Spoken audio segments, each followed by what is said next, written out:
This is Jordan Poyer, safety for the Buffalo Bills, and you are now listening to Cover One Buffalo Podcast. Let's go.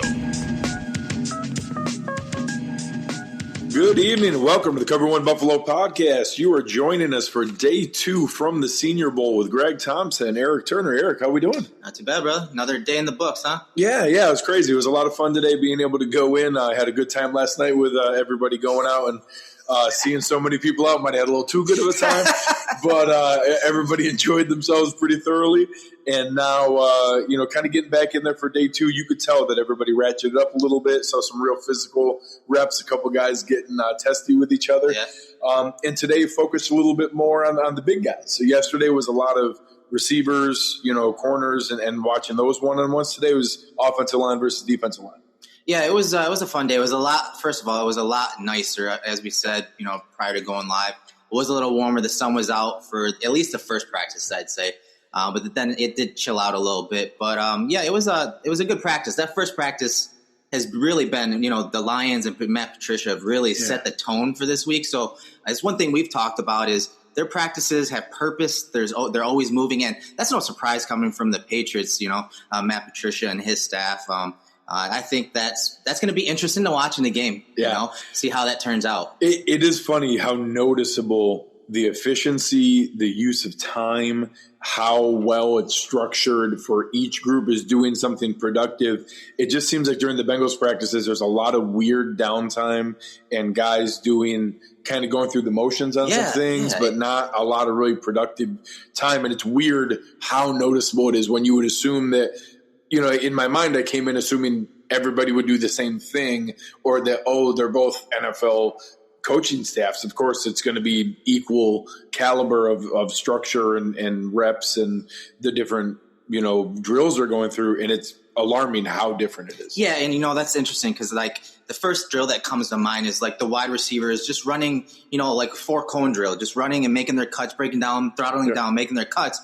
The Lions will have a guy with a bag so that the receivers use some hand usage at the top of the break.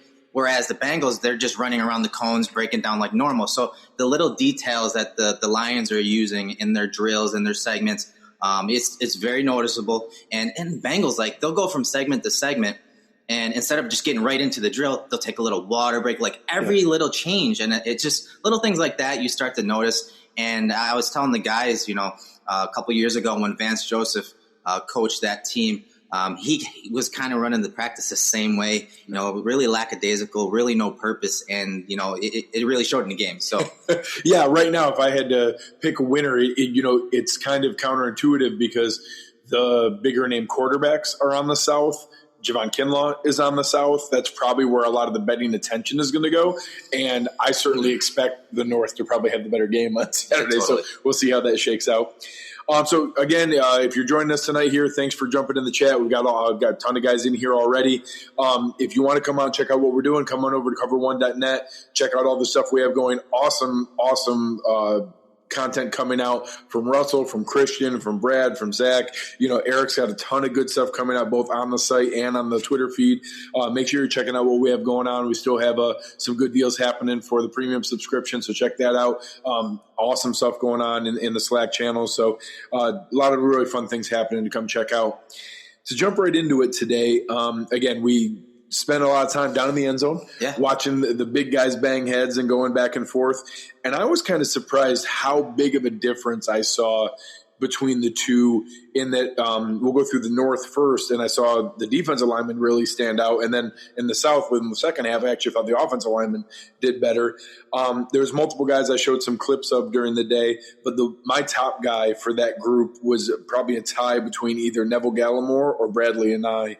And, Gallimore is a guy that may have priced himself out of our range. I was kind of hoping he might be able to be a late day 2, early day 3, 3rd or 4th round pick. And he's now definitely got himself up above there and very disruptive. Looks like a nice, I don't want to say a poor man's Ed Oliver, but he's very versatile. He's not the biggest guy out there for a 3-tech, but he's just constantly, disrupting what's going on. Yeah. And, coming from that program and that system, that defensive system, at Oklahoma, when you could see the change, the improvement from his his junior to senior year, especially when you look at his body and his quickness and firing off the ball. But we were talking about this at practice, when he gets NFL coaching, who knows where that ceiling can then go to, you know what I mean? And we saw him prior to practice working with the coaches, and Bo Davis and Ty Warren, which I didn't realize Ty Warren, the former Patriot, is actually a coach with the Lions. So he was getting that. And is an enormous human. He's enormous, but it was really nice too,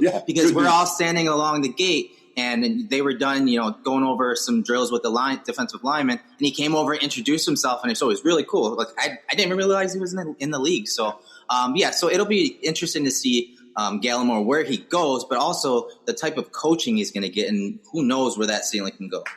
Yeah, and it's going to be interesting. I still certainly a name that I want to track, guy that I'm impressed with.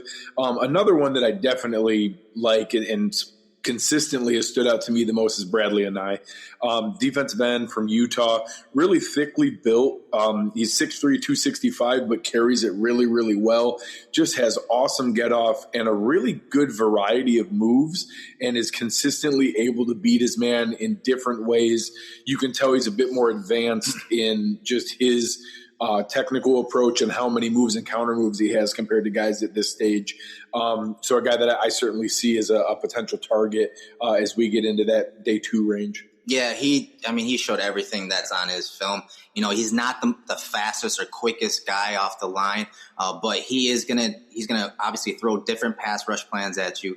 And we saw that today. He won with a wide rush. So normally when teams or opposing offenses send a tight end to his side and close off that side, they make him kick out a little wider. He doesn't have quite the speed. Same with Kenny Willekes to close on a quarterback. Well, today he showed a move where he was kicked out wide like that versus the tight end release on a pass. And Anai took the tackle upfield and then back inside. We saw several moves. There was another where he got up and close into the tackle, got into the body, a little push-pull move, got in there under pressure. And another was, the stab chop. That's like his go-to move. So he flashed a little bit of everything. And he just, he's quiet, but he comes to work, and he was just effective. And I don't know how much more is left in his game. He may be maxed out in a sense, but what he is right now is a pretty damn good pass rusher, and that's what this league's all about. Yeah, I don't know that he's ever going to be some league-leading sack artist or something like that. He is going to be a rotational defensive end for a long stretch. He's going to contribute. I think he was definitely the top guy. Yeah. Right below him for me was Laurel Murchison.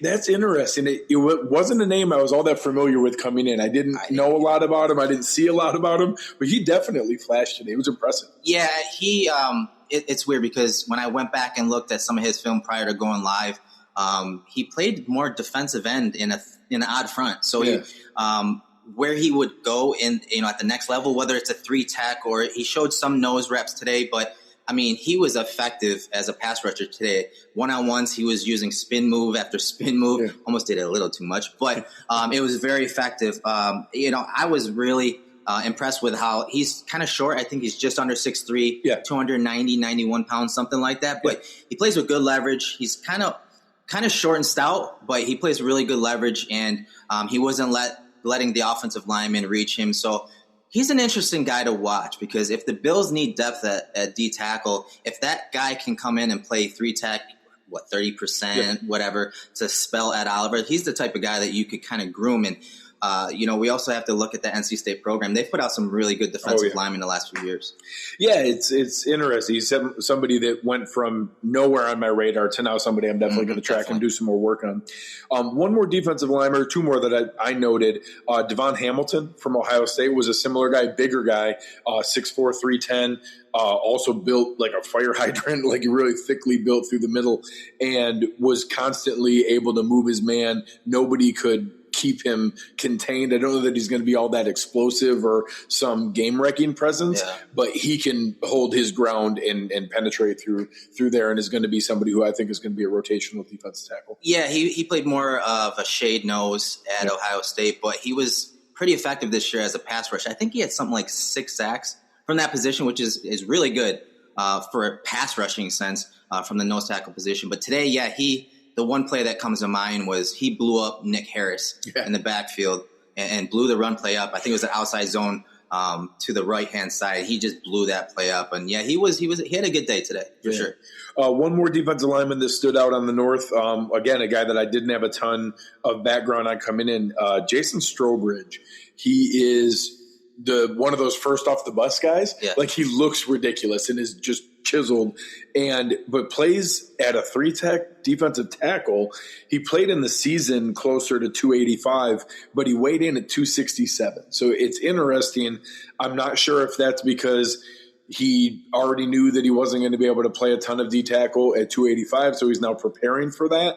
I think that he's obviously not going to be able to hold up for high rep count that small, but his ability, I mean, he's got some nice moves, and he had a great counter that he was able to cut back in very, very quick, which you would expect somebody of that size, but somebody that I'm going to do a little bit more work on as well. Yeah, he's an odd character, to be honest, because he's very quick off the ball, and he has really good agility, so much so they're using him on special teams too. So he's an athletic kid, but, when it came to team time and they're doing some inside run segments, he was getting blown off the ball. The holes were just wide because they're just pushing him wide. I remember one play, Bredesen, the guard from Michigan, just wiped him out of the play.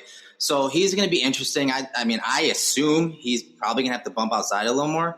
It's logical. Especially, come the game this week. So he'll be interesting to watch. Another couple guys I'll just throw out there before we go to the other side. Jonah Jackson, guard from Ohio State. He's someone that I watched prior to coming here to Mobile, and I think he had a really good day today. Worked really well on his combo blocks and then climbing to the next level on a couple of those power runs to his side. I mentioned Bredesen, the guard from Michigan, and then finally Josh Jones, the tackle from Houston, man. A lot of zone teams, I think, are going to like him. He's got good length, and he was moving really well to the next level on those outside zone runs that were away from him. And so he was, one of the plays, he was 10, 15 yards down the field blocking still on the backside of a zone run. So he's a guy to keep an eye on. Had pretty good segments in the one-on-one period too. A couple of good pass sets. He's an athletic guy that I honestly didn't know too much about either. So yeah, another guy that I'm going to do some work on, Colton McKivitz, tackle from West Virginia, 6'7", 312, really big guy. And he had some nice reps as well. I was going to do a little bit more work on. For the most part, all the defensive linemen that we listed were because they were getting the better of the offensive linemen, so not all that many stood out. Speaking of getting the better of, you ask anyone in the stadium today who the worst player was, Nick Harris. Yeah. He got tore up today, man. It was rough. I feel bad. He's out there trying to hold his own. Already played a little bit lighter in the season. They listed him at 300. I think he weighed in at 291. Yeah. He was just getting mauled. It was He was rough. throwing a punch. He was being really aggressive in the one-on-one period, being really aggressive and just whiffing on his punches. He had a couple bad snaps.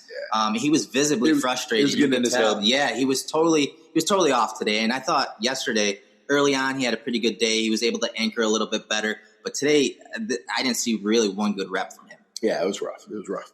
Switching over to the other side on the south, the later practice, I saw a lot of the opposite. I saw this is a group that has some really talented names on the defensive line, and I actually was seeing the offensive linemen get the better of them over and over again. So I still saw some flashes. You have a couple of guys that obviously are just going to be fantastic, that are always going to be putting up a good show. But even guys like Kinlaw today. I saw Damian Lewis of LSU get the better of him 3 times. Yeah. And really hold his own. That was the name that I had no reference of, and he really showed out to me. Guard for LSU, Damian Lewis, 6'3", 332, big guy, and he looked fantastic today. His teammate was right there with him. Yeah, Lloyd Cushenberry, to me, was him and Ishmael, the center from San Diego State, were the 2 best players in my book, in my eyes. I think Cushenberry and Lewis, they were next to each other on a lot of these, obviously, run fits and pass blocking and whatnot. And Cushenberry's quickness out of his stance was noticeable today. His pad level is always low. You always see his helmet is almost below the chin of the defensive lineman, and he gets there way quicker than the defensive lineman's getting off the ball. And that's a 6'4" for a second. Yeah, and he was doing some amazing things on some zone reach blocks and stuff like that. And his hand placement is very consistent. He's got his, outside hand on the outside for steering. He's got his right hand on the inside for that, that leverage and power. I thought he had a really good day. And as I mentioned, Ishmael, that center from San Diego State. Obviously, they're usually a run-heavy team. He showed that he could pull a little bit. Some of his down blocks, he threw Kinlaw. Kinlaw was a shade nose tack on a play. They ran a down block with him because they were running a power run, and he just threw Kinlaw out the club. Yeah. So he's going to be an interesting guy to watch for teams that are looking for center, obviously. Yeah, and another name from a major program, John Simpson from Clemson, just consistently good technique, always had his feet underneath him, moving well, was consistently keeping motion and being able to go along, and somebody that I thought showed out really well. And my other name, it's funny, Mike in the chat is asking us about it here, Ben Barch from St. John's, D3 program, 6'6", 305. I thought he showed phenomenally. I thought he was, aggressive, used his hands really well, and just was someone that I had no reference to coming in here, and that I thought stepping up that level of competition consistently showed positively. Yeah, I think that you can tell that the competition is different for him, but he's adjusting to it. Each rep gets a little bit better, and I thought he handled, edge rushers that were trying to push him upfield and cut back inside. I thought he had the agility to, power step back inside and pick up those blocks. So I agree with Simpson, though, man. Yeah. That guy is powerful. Yes. I mean, if he gets his paws on you, his grip strength, and his ability to just torque and throw you, he is a really strong guy. And, when he goes on into combo blocks with people, those guys are getting driven back. As long as his pad level is good, because sometimes he shoots out of his stance a little too high, sometimes he's on his toes a little too much, and he can get thrown. But, man, if he gets up under you, bye, because you're going to be moved and you're going to be driven back 5 yards into the end zone. And we saw that a couple times today. Well, and especially you look at the age contract situation we have with Spencer Long, John Feliciano, and I think possibly Quentin Spain. I think he'd be a great player to be able to bring in that you don't need to plug in and start day one, but can contribute if you get an injury, and then is a great option that after a year in an NFL program, when Feliciano's contract is up, when Long's contract's up, depending on how negotiations go with Spain, that's a great option to be able to plug in year 2, year 3, that may be able to develop in a starting role down the line. Yeah, he played in a lot of big games, and he's a former wrestler. State champ, junior year, I believe it was. Yeah, and you could tell he's a very solid athlete for as big as he is, 6'4", 330 at guard, and moves well for that size. Yes, definitely. Again, I thought the offensive linemen looked better as a whole, but there were a couple defensive linemen that stood out. I thought Jonathan Greenard, both guys from Florida, I thought they had some nice reps. Greenard and Zuniga had a couple where I actually was most impressed in the few. Zuniga is going to be more of an edge guy trying to get around there. I thought he held and anchored well on a couple. They were doing some drills where it wasn't necessarily most of the one-on-ones the defensive linemen are trying to shuck and get off the guy as quick as possible. They were making them hold their ground on a few to try to keep their outside arm free. And he had one against the monster offensive tackle Taylor from South Carolina State, who's 6'9", 305 and crazy long. And he was, holding the long arm, keeping his outside arm free, and completely stoned him one-handed. And it was just a really impressive look for a guy that, people talk about his hands and his get off, maybe not his anchor as much. Yeah. And, those are the type of things he needs to show on film, because he's more of a pass rusher, and I thought his film last year, from what I remember, was better than this year. So being able to sit and set that edge, that's really what he needs to show us, because of course he's going to win with his explosiveness and his quickness in the pass game, as a pass rusher. But he needs to show that he can defend the run a little better, because there were times, though, he got washed out. When you went to the team segment, he got washed out a little bit too. But you're right, on those outside zone reach plays, he didn't get reached. But that quickness had a lot to do with that, too, and you're right. So that technique, that hand technique and a ability to anchor is something that we do need to continue to see from him. So as we kind of wrap up here, I know, I thought some winners today. I thought Bradley and I was a winner. I thought Damian Lewis for me was a winner. I thought John Simpson was a winner. And then it's funny, I spend all the time looking at the big guys in the end zone. When I would look up and watch the full team go, I saw Van Jefferson flash again with a couple nice routes. So he's definitely someone who's staying on my radar as we get going here. It's funny because when we were in the team segment, I was more zoned in from tackle to tackle. I was trying to watch. We were watching it from the end zone. So I was trying to, watch the tackle to tackle box. And all of a sudden, once I see the ball thrown up, I go to a wide view of the play, and it was Van Jefferson on the other end making catches. Even that one play where I think he drew a penalty. Yeah. He still jumped up and caught the ball. Got interfered with and still went up for a contested catch. Yeah, he's incredible. Yeah, no, that's he's definitely my biggest winner so far of the week overall, but looking forward to seeing how that continues through the process. Any other guys that flashed for you or you want to mention? Negatively, guy that I've shown video on was Logan Stenberg, guard from Kentucky. The coaching staff laid into him. And, I mean, Jim Turner, I believe, is the coach for the Bengals, offensive line coach, and he was fun, huh? Yeah, he was so hysterical. He was every stereotype of an offensive line coach you could possibly think of. Crazy, thick Boston accent. Every other word's a swear word. He's hysterical. Yeah, he was laying into him a lot today. And it was just mainly like nuance, little technical things, hand placement, his alignment, his split was too narrow on one of the plays. I mean, just little things that he needs to clean up. And, of course, his hand placement, because he'd gotten yelled a couple times today for his hand placement. And that's something that, for a guy that gets all those penalties called on him, you can't have those holding calls in a game and whatnot. So, but when they got to the team segment, he was mauling guys. He was driving people out of there. But in the league, when you have guys that are better than just, some of these all-star players that are in this game or are here this week, you need your technique. You can't just rely on power because everyone is strong at the next level. Yeah, and it was hard. You could tell he was getting frustrated because many of the reps he was getting yelled at, he was technically winning. Like he was getting over on the guy, but he wasn't doing the technique the right way or the drill that the coach was looking for. They were trying to keep the hand inside and he was going outside. And those things matter. And that might be fine now because you might just be more talented than the guy you're going up against, but that's not going to work when, all of a sudden that's Fletcher Cox that you need to keep, your technique against. So. Yeah, and to be fair to him, I mean, the Bengals were running a lot of zone blocking concepts, and he's more of a power guy. Yeah. So that is something that you can, you put him in that bucket, a power run game, a gap scheme, because he's big. He can set those down blocks, but he's not a guy that's going to win with his footwork, firing out of his stance. He's not going to win that way. So he's going to be, thrown into a specific type of style of offense, and he'll be just fine. Yeah. So one last thing for tomorrow, there is some nasty weather coming in, so they're moving practice from the outdoor Lad People Stadium to the kind of indoor pavilion covered area at Southern Alabama. We're not sure what the setup's going to be, how good of film or content that we're going to be able to get from the segment. So we're still going to be heading down there. We're still going to plan to do everything that we can. There's a chance we're going to be crammed in like sardines into a really small area.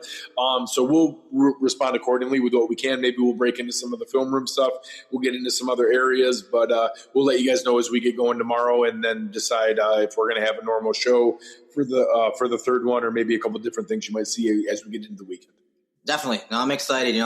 Last year we were rained out too, but we didn't really have access to the actual practice, which they let us know today that we may have access to it. Yeah. Last year they sent us the film of the practice. They streamed some of it on Periscope or something.